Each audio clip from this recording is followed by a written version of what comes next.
रामचरितमानस की एक चौपाई। सुन सुग्रीवहि मारिहऊँ बाली एकई बाण, ब्रह्म रुद्र शरणागत गए न उबरई प्राण। कितना गहन और गंभीर ज्ञान का महासागर, संस्कार की चरम बुलंदी और धार्मिकता ओतप्रोत भरी हुई है। सुग्रीव जब बाली से परेशान है, भगवान राम से कहता है कि मुझे बचा लीजिए, मुझे बहुत परेशान कर रखा है और मैं कहीं भी जा रहा हूं, बच नहीं रहा हूं, भाग रहा हूं मैं।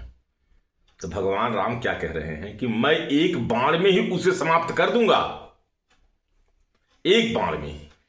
और ध्यान रखना कि जो ब्रह्मांड में तीन शक्तियां पूरे सृष्टि को चलाती हैं, ब्रह्मा विष्णु महेश, तो कह क्या रहे हैं कि वह चाहे ब्रह्मा के पास जाए, चाहे शंकर के पास जाए, रुद्र के पास जाए, उसके प्राण बचेंगे नहीं।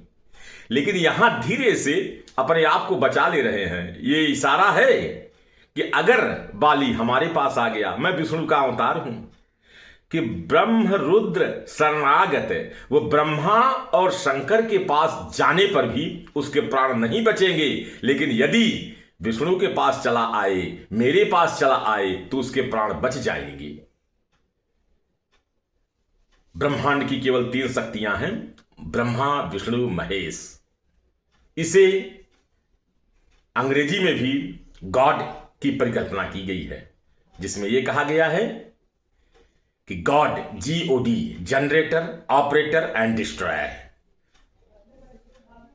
ब्रह्मा पैदा करते हैं, विष्णु पालन पोषण करते हैं, और शंकर शिव जी विध्वंस कर देते हैं, महाकाल है।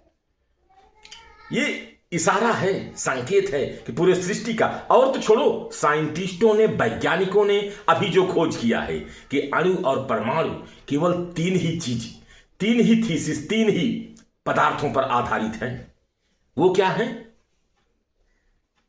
प्रोटॉन, न्यूट्रॉन और इलेक्ट्रॉन।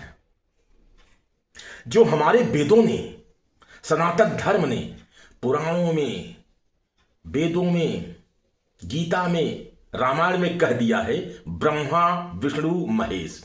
यदि ब्रह्मा विष्णु महेश का अर्थ समझ जाते बाकी मजहब और धर्मों के लोग कि क्या गजब की चीज लिखी गई है और इसकी क्या व्याख्या की गई है, कि तीनों सृष्टि के जो शक्तियां हैं, ताकत हैं, उसमें ब्रह्मा और शिव के पास जाने पर तुम्हारे प्राण नहीं बचेंगे, लेकिन भगवान राम विष्णु के पास आने पर तुम्हारे प्राण बच जाएंगे।